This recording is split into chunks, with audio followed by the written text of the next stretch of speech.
Kirsty Blackman. Mr. Speaker, I wish to associate myself and my SNP colleagues with the comments of others. Our thoughts are with the veterans gathered in Portsmouth today to commemorate the anniversary of D-Day. Today is also World Environment Day, an important reminder that climate change remains the biggest challenge facing the world. And also, I'd like to wish a very, very happy Eid Mubarak to all of those celebrating across the UK today. Yesterday, Donald Trump said that the NHS was on the table in the trade talks with the UK. Today, he says he's not so sure. This is someone who doesn't even believe in climate change. A president who simply cannot be trusted.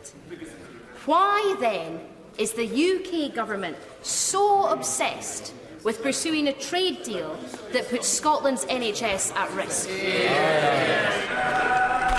Mr. Speaker, the government is not putting the NHS at risk in Scotland or anywhere else, and the Prime Minister has made that very clear indeed. What I fear is putting at risk standards in the NHS in Scotland is the SNP's obsession with constitutional matters and a referendum, rather than focusing on the better delivery of public services. Blackman.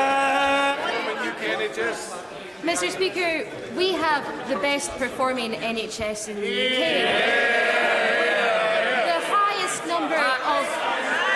With the highest number of GPs per head of population. If this week has proven anything, it has proven that there is no guarantee our NHS is safe.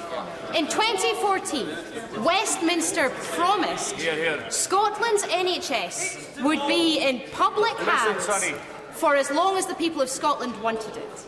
But now, this Tory government is actively working to deny the Scottish Parliament the powers to safeguard our NHS and protect our public services. The truth is, under this government, Scotland won't have a veto. We may not even have a say. The Scottish Government will never allow our precious NHS to be signed away in a Tory-Trump trade deal. If the Minister and his fellow MPs cannot make that same pledge here today, they will never, ever be forgiven. Mr. Speaker, the risk of repeating myself, under this government and under stewardship of anybody on this side of the House, the NHS is not going to be up for grabs in a trade negotiation with the United States or with anybody else at all. And I would say to the Honourable Lady that when she talks about the need for a voice for Scotland, she ought to have more confidence in the ability of herself and her colleagues to represent the interests of Scotland here in the debates and in the committees on which they sit. At the moment, they're leaving it to my 13 colleagues on this side to be the true voice of Scotland.